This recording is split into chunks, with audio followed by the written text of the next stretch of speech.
네, 안녕하세요. 브랜텍 강사 이승호입니다.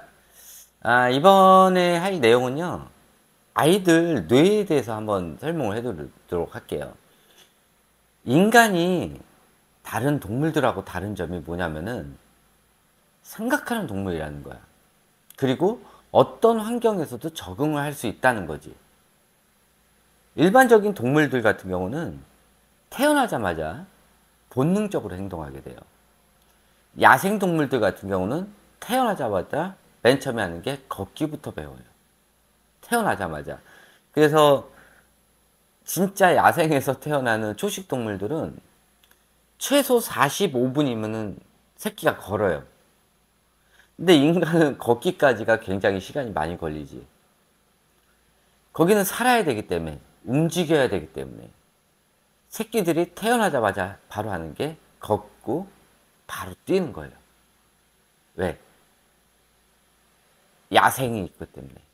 이 육식동물 때문에. 근데 이 육식동물들은 그렇지가 않단 말이야. 육식동물들은 천천히 키워. 또는 잡식동물들도 마찬가지지. 천천히 하다가 천천히 엄마 젖도 먹고 천천히 계속 키운단 말이야. 왜? 근데 육식동물끼리도 이렇게 먹히는 것들이 있지. 그래서 최상위 포식자들은 천천히 키워. 인간은 육식도 아니고 초식도 아니고 잡식동물이잖아. 그 중에서 최상위 단계에 있는 거지. 그렇기 때문에 진짜 천천히 키워요. 그래서 뇌가 그렇게 변화가 된 거지. 그래서 인간의 뇌는 일반적인 동물들과 다르게 천천히 자라게 돼요. 그래서 지금 살고 있는 환경에 적응을 한단 말이에요. 이거를 우리가 뇌가소성이라고 불러요. 이 뇌가소성이라는 거가 발동 시기가 태어나자부터 보통 18개월까지, 이때가 내가 살고 있는 공간을 입력하는 기간이에요. 주로 집 안에서도 방 안보다는 거실을 기록을 해요. 이 뇌에다 기록을 하는 거야. 우리 집에서 살고 있는, 내가 살고 있는 이 집안 거실 상태를 입력을 하는 거지. 그래서 거실에 쓸데없는 것들이 많게 되면은 아이들이 그거를 뇌에 입력하고, 또 해야 되는 것도 마찬가지 그런 것들을 뇌에서 입력을 하는 거예요. 그래서 대체적으로 내가 깔아놓으라는 거를 거실에다 깔아놓고 36개월, 원래는 내가 60개월까지라고 얘기를 했는데 제일 중요한 36개월까지는 절대 내가 치우지 말라고 그랬어요. 그리고 쓸데없는 것들, 이 책이라든지 사운드북이라든지 병풍이라든지 이런 것들을 깔게 되면은 아이들 뇌에 데미지를 입게 돼요. 보통 뇌 가소성이 발동 시기에는 뇌가 작동을 하는 게 아니라 계속 입력하면서 계속 변화 시기예요. 그렇기 때문에 뇌를 쓰면 안 되고, 그때는, 그러니까 대뇌를 쓰면 안 되고, 그때는 해야 되는 게 소구족 활동만 하는 거야. 또 대근육 활동만 하는 거야. 애들이 태어나서 20개월까지 에서 24개월까지 해야 되는 게 말하는 것만 배워요. 그리고 손을 움직여 가지고 뭔가를 짚고 만지고, 근데 그걸 하지 못하니까는 손의 감각이 돌아오기까지 다 혀에다 집어넣게 되는 거지. 이거를 구강기라 그래요. 근데 이 구강기 기간 동안에 일정 물체만 만지게 하면은 아이가 나중에 거부 반응을 보이게 돼. 예를 들어서 집에 책하고 교구뿐이 없게 되면은 애들이 책하고 교구에 관련된 것 외에는 나중에 18개월 이후부터 거부 반응을 보이게 되는 거야. 밖에 나가지 않으면은 밖의 활동에 대한 거부 반응을 보이게 돼. 무서운 거지. 그래서 18개월 이전에 밖에도 많이 돌아다니면서, 그러니까 유모차 태우고 밖에도 많이 돌아다니고 자연의 소리를 많이 듣게 하고, 또 집에서도 다양한 물건, 재질 이런 걸 만지게 하고 일부러 애를 좀 더럽히고 또 아이한테 뭐 질퍽질퍽한 것들 이런 것도 많이 만지게 하고 또 수영은 못하더라도 물에 뜨는 이런 것들을 많이 시키고 여기 암 튜브 있잖아 그거 끼우고 물에 당당당당 띄우게 하는 거 애들이 6개월 이내에는 물을 좋아해요 엄마 양수에서 나왔기 때문에 그때 이제 많이 물에 하면 애들 좋아하거든 그때부터 해 내가 여기 필리핀 자주 오는데 필리핀에서도 애들 12개월 이전부터 애들 수영 시켜요. 엄마가 계속 이렇게 암튜브 끼고 아이들 애들 좋아해. 그리고 이 3살 버릇 8까지 간다라고 하잖아. 3살 이전에는 습관이 생기는 게 아니라 버릇이 생겨요. 그래서 애를 계속 청소하게 하거나 정리하게 하게 하면은 이게 버릇이 되면서 버릇이 강해지면 강박 증상이 오게 되어 있어요. 그래서 내가 그거 하지 말라고 하는 거고. 쓸데없는 상동 행동 하지 말라는 거야. 책장을 계속 이렇게 넘기는 행동들. 이런 것들이 상동 행동이거든. 이 상동 행동이 강해지면은 나중에 아이들이 자폐증으로 갈 수도 있어요. 이게 굉장히 위험한 거야. 계속 뭘 보면 사운드 한다고 계속 찍게 한다든지, 뭘 계속 누르게 한다든지, 이런 것들이 굉장히 위험하거든. 그리고 18개월까지는 엄마가 좋아했던 거를 18개월 이후부터 하게 돼요. 근데 보통은 18개월에 16개월부터 하게 되거든. 그러면은 엄마가 애가 책을 읽었을 때 좋아했다. 그럼 애가 16개월부터 책에 빠져버리는 거야. 엄마가 얘가 피아노를 치고 또 바이올린을 켜는 이런 행동들 할 때 기뻐했고 애가 블럭 같은 거 낄 때 좋아했고 그림 같은 거 그릴 때 좋아했다? 그러면 얘가 16개월부터 그걸 중심적으로 하게 되는 거야. 엄마가 좋아하고 즐거워하는 것 이거를 아이들이 본능적으로 하게 돼요. 이런 거를 입력하는 기간이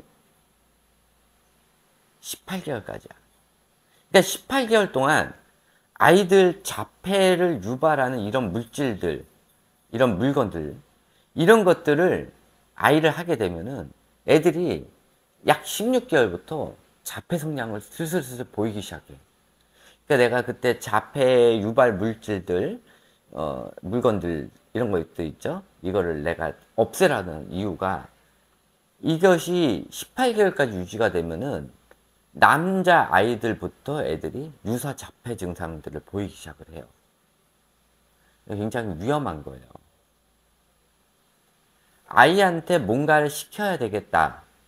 뭔가 예체능 활동을 시켜야 되겠다. 이런 것들은 웬만하면은 거실에다 깔아주고 아이가 그런 거를 할 때 엄마가 좋아하는 그거 표정만 보여주면은 아이들이 그거를 대체적으로 16개월부터 하게 돼요. 그리고 18개월까지는 남녀 구분이 없어요. 아들, 딸 구분이 없어. 그냥 그때는 뇌가 그 주변 상황을 인지하는 기간이니까 인지하는 기간이야. 인식이 아니라 인지하는 기간이니까 그때까지는 아들, 딸 이런 구분은 없는데 다만 다른 점이 있어요. 아이들이 태어날 때 보통 딸내미들은 언어 능력을 더 갖고 태어나고 또 머리 크기가 대체적으로 보면은 컸을 때도 마찬가지고 성인 기준으로 봤을 때도 여자들이 대체적으로 머리가 작잖아. 대체적으로. 다는 아니야. 대체적으로. 남자들이 대체적으로 머리가 크단 말이야. 그러니까 머리가 작은 사람들이 신호 체계가 더 빨리 가. 그러니까 머리 크고 작고 이게 뭐 크기 차이는 얼마 안 나지. 머리 둘레 차이 얼마 안 나잖아. 그런데 머리가 대체적으로 이제 정상인들 중에서 작은 두상이 이 신호가 큰 애들은 이제 0.2초에 가는데 걔네들은 0.16초 막 이렇게 간단 말이야. 똑같은 신호를 보내는데 그러니까는 행동이 저 빨리빠릿한 거야.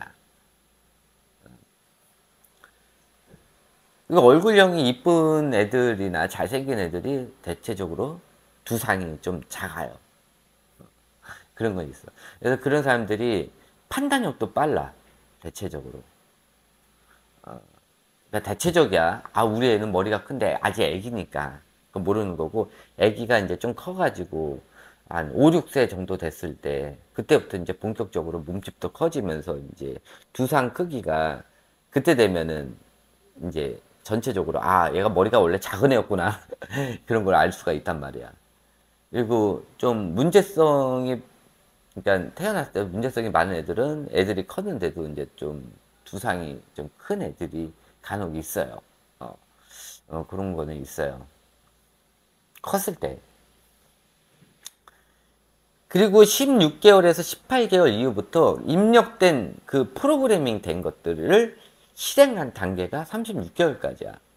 근데 내가 엄마들한테 항상 얘기하는 게 36개월까지는 한 번 더 프로그래밍 된 거를 바꿀 기회가 있다고 얘기를 하는데, 근데 얘가 원래 태생 자체가 좌뇌 쪽이 너무 커다든지 아니면 우뇌 쪽이 컸을 때 좌뇌가 너무 크게 되면은 엄마가 잘못된 육아, 특히 책육아나 이런 걸 했을 때 애가 거기에 홀라당 빠져버리는 경우가 있어. 그러다 보면은 이거를 바꾸는 게 굉장히 힘들고, 바꾸더라 하더라도 애들이 은미체 활동에 많은 관심은 안 보일 수도 있어요. 우뇌형 아이들은 책을 치우면은 자연스럽게 또 그걸 만지게 되지. 그러니까는 원래 좌뇌 타입으로 태어난 아이들, 그걸 어떻게 하냐고? 대체적으로 엄마 아빠가 사자 직업이면 얘가 좌뇌 타입일 가능성이 많아. 근데 우뇌형 아이들도 태어나기는 해요. 그런 애들의 ADHD가 나중에 걸리게 되는 거지. 그러니까 엄마 아빠가 사자 직업이면은 얘도 좌뇌 타입일 가능성이 더 많다는 거야. 가능성이. 우뇌 타입일 수도 있어요. 근데 일단은 얘가 좌뇌 타입일 가능성이 많으니까 공부는 시키지 말아야 되겠다라고 생각을 해야 돼. 그 우뇌 활동을 많이 하다 보면 얘는 알아서 학교 가서 공부할 타입이야. 그러니까 그거는 걱정하지 마세요. 근데 얘가 우뇌 타입인데 공부시켰다는 얘는 ADHD로 갈 가능성이 많고요. 어, 엄마 아빠가 사자 직업인데 얘를 공부시키면 얘는 자폐 확률로 갈 확률도 많아진다는 거 꼭 알고 계세요. 그렇게 하고 그거를 한번 변은형이 이루어지는데 다른 건 있어요.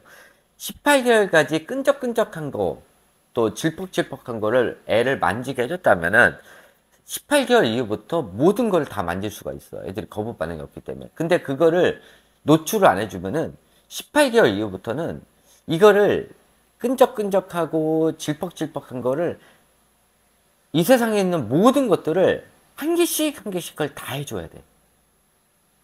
이거는 괜찮아, 만져봐도 돼. 이것도 괜찮아, 만져봐도 돼. 이 짓거리를 해야 돼. 얼마나 개고생이야.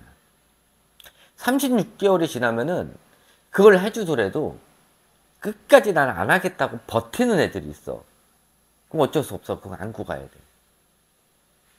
얘가 나중에 성인이 돼가지고 어쩔 수 없이 그때 만지게 된다 그러면은 그때는 하는 건데, 근데 뇌 발달이 한참 될 그 시기에 그거를 못하게 되면 얘가 그거에 관련돼서 뇌 발달을 못하게 되는 거지. 그러니까 남들 다 하고 있는 걸 얘는 못하게 되는 거야. 그렇게 되는 거지. 그러니까 예를 들어서 얘가 너무 교구 활동이나 책 활동을 너무 심취해서 해가지고 나중에 이런 질퍽질퍽한 거나 또 물컹물컹한 거를 못 만지게 된다면은 다른 애들 다 클레이 만지고 유토점토 만지고 그럴 때 얘는 가만히 쳐다보고 있어야 된다는 거지. 얘는 다른 활동을 해야 된다는 거야. 근데 너무 이런 책육아나 교구 활동을 많이 하게 되면은 애들이, 제 영상을 또 36개월 이후에 들어온 애들은 그냥 엄마가 하면 쳐다만 봐. 엄마 해줘, 해줘, 해줘. 이 소리가 너무 많이 나온단 말이야. 그럼 어쩔 수 없지. 엄마가 그동안 편한 것만큼 애한테 1년이고 해줘야 되는 거야. 특히 남아애들은. 엄마가 더 해줘야지. 그래서 그걸 애가 머릿속으로 다 시뮬레이션이 되고 자기 손이, 이 소근육이 다 돌아와야 1년 후에 만질 수가 있다는 거야. 근데 우뇌는 내가 수정되는 뇌라 그랬잖아. 그러니까는 엄마가 계속 만들어준 걸 눈으로 봤던 거를 나중에 1년 후에 지가 스스로 만들게 되는 거야. 그러니까는 계속 보여줘야 돼. 1년이고 2년이고. 해줘야 돼. 그동안 실수했던 걸로 엄마가 만회를 해야지. 그럼 어쩔 수가 없는 부분이야. 이 36개월까지 이 잘못된 육아를 쭉 가게 되면은 진짜 거기서 운빨 좋은 거는 애가 그나마 문제가 안 되고 내성적에 내가 그때 예민한 것도 잘못이라고 했잖아. 청각 기능이 많이 상실이 된다고 오감 기능이 많이 상실이 돼요. 그런데 뭐 자폐나 그러니까 자폐 성향을 갖지는 않았다. 그러면은 그래도 뭔가 바꿀 수 있는 그게 된단 말이야. 근데 문제는 지금 36개월, 그러니까 24개월 이전에 인스타 육아에서 내가 하지 말라는 자폐 물품을 쫙 갖다 놓고 그거를 36개월까지 강행했다고 하면은 얘네들은 바뀔 수 있을 확률이 극히 드물어요. 그러니까 얘가 자폐가 안 생기더라도 얘는 발전 가능성이 거의 없는 거지. 이미 뇌가 많이 망가졌기 때문에. 그러니까 기초공사를 하는 그 시기에 설계 도면을 만들어야 되는 시기에 엄마는 벌써 건물 공사를 졌기 때문에 얘는 또 짓지 말아야 되는 최종 마지막에 해야 되는 거를 엄마가 먼저 공사를 해버렸기 때문에 얘는 자기의 의지가 없는 상태야. 엄마가 없으면 아무것도 못하는 상태가 돼버린 거지. 왜?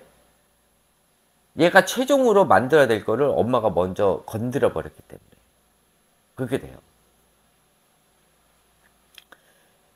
이거는 뭐 나중 일이고 제일 중요한 거는 18개월이 제일 중요한 기간이고 그 다음에는 36개월이야. 그러니까는 이 잘못된 거를 한 번 더 바꿀 수 있는 기간이 36개월인데 엄마가 개고생해야지. 18개월까지 그것만 노출해 줬으면은 노출을 한 달만 딱 노출했었으면 끝나는 거를 이거를 노출을 안 해준 것 때문에 얘랑 그거를 돌아다니면서 그걸 다 해줘야 돼. 36개월 되면은 그걸 더 많이 해줘야 돼. 그걸 애를 설득시켜가면서 해줘야 돼. 이게 되는 거야. 60개월이 넘으면은 얘는 안 한다고 뻗ing기는 거야. 그렇게 되는 거지. 그러니까 점점 애들이 나이가 먹으면 애들이 포기해야 되는 게 너무 많아져. 야, 18개월 이전에 딱 한 번, 아니 그 딱 15일만 노출을 해줘가지고 애가 만지게만 하고 입에만 집어넣게 했으면 끝나는 건데 그거를 안 해가지고 뭔 개고생이야. 그러니까 내가 뻘짓거리 하지 말라고 하는 거야. 듣기도 마찬가지야. 필요 이상의 많은 걸 들으면 안 돼. 애가 말을 하기 전에 옹알이 해가지고 애가 엄마밖에 못하는데 맨날 라디오 틀어주고 노래 틀어주고 이러면은 얘가 말을 나중에 하더라도 과잉 언어 증후군이 돼서 애가 돌아버려요. 그러니까 애가 말하기 전에 웬만하면은 필요한 말 외에는 하지 말라는 거야. 24개월이 됐는데 애가 엄마밖에 못해? 100% 먹는 거 문제야. 애가 맘말하고 안 했는데 애를 먹을 걸 주는 거야. 그러니까 애가 말할 필요성이 없는 거야. 주세요를 안 하는데 애한테 주는 거야. 그럼 애가 주세요를 안 해. 주세요를 안 하고 맘말하는 소리를 안 하고 까까라는 소리를 안 하는데 엄마가 다 제공을 해주잖아. 얘는 말 못해. 그렇게 해가지고 36개월이 지나면은 이 혀가 굳어버려요. 그러니까 애가 조음장애가 오고 말더듬 현상이 일어나게 되는 거야. 내가 엄마들한테 그러거든. 일주일만 얘 말 안 하면 주지 말라고. 24개월 지났는데 말 안 하면은 일주일도 아니야. 3일만 딱 그거 하잖아. 애가 갑자기 맘마라고 그러고 말이 막 쏟아져 나와. 엄마 잘못이야. 왜 먹을 거에 대해서 얘기를 안 하는데 왜 먹을 걸 제공을 해주냐고. 왜 애들 먹고 있는데 뭐 흘리면 왜 계속 닦아주냐고. 그러니까 애들 먹다 말고 그냥 쭉 내미는 거야. 닦아달라고. 그런 애들이 나중에 돌아다니면서 먹는다니까. 이 음식 예절이 제대로 안 돼 있잖아. 그러면은 땡깡이 엄청나게 심해지고 때를 엄청나게 써. 왜? 먹을 거에 대해서 내가 다 내 거다라고 생각해 애들이. 싸가지가 없어지는 거야. 그런 애들이. 뭐 하면 징징대고. 그런 집안들 딱 보면은 엄마가 먹을 거 두고 쫓아다녀. 36개월 지났는데도. 36개월 딱 지나가지고는 그때부터는 확실하게 해야 돼. 애가 딱 먹다가 돌아다니고 딴 거 쳐다본다. 그럼 바로 걷어 치워버려. 애가 울고불고 난리치더라도 먹는 거에서 엄마가 딱 뺏기잖아. 그러면 육아 안 돼. 그거 딱 일주일만 해봐. 애들 딱 앉아서 먹어. 왜? 그리고 또 애가 안 먹었다고 이제 불쌍하니까 또 간식 주잖아. 아, 음식 또 내가 땡깡 부려서 안 먹으면 맛있는 간식이 오구나라고 생각하거든. 간식도 주지 말아야 돼. 딱 3일만 해봐. 이건 학대가 아니야. 엄마가 잘못 육아를 한 거를 엄마 스스로 고치는 거야, 이거는. 그렇게 해야 애가 정상으로 돌아오고 애가 정상으로 돌아오는 거야. 이거는 엄마가 제대로 해야 되는 거야. 애들 3일 동안 이 식사 교육하는 게 엄마가 엄마 자신한테 채찍질 하는 거야, 이거는. 애를 학대하는 게 아니라. 그걸 왜 학대라고 생각해? 야, 애가 돌아다니면서 먹는 거를 방치하고 이렇게 하는 게 학대 아니야? 애가 딱 먹는 자리에서 앉아가지고 딱 해서 먹는 게, 그거를 만들려는 게 왜 학대야? 이게 정상적인 거야. 그리고 밥 먹는 걸 정상적으로 하는 애들이 대체적으로 행실도 멀쩡해. 밥 먹는 거를 돌아다니는 거, 36개월 지나도. 얘네들은 컨트롤 불가야. 이건 알고 계셔야 돼. 아시겠죠? 그래서 18개월 이전에는 애들이 본능을 만드는 기간이야. 그리고 그거를 본능을 발휘하는 기간이 36개월까지고, 그 다음부터는 이제 아이들의 생각대로 행동하는 기간이야. 그러니까는 아이들한테 잘못된 본능을 만들어줬을 때는 애들이 36개월부터 이상 증상을 보인다는 거야. 그리고 36개월까지는 습관이 아니라 버릇을 만들고, 버릇이 강해지면은 이게 강박 증상을 온다는 거 알고 계셔야 돼요. 그래서 옛날 속담 그러니까 36개월까지 잘못된 버릇을 들이면은 평생 간다 라는 게, 36개월까지는 습관이 아니라 뭐라고? 버릇이라는 거 꼭 알고 계세요. 자, 요것으로 끝마치도록 하겠습니다. 감사합니다.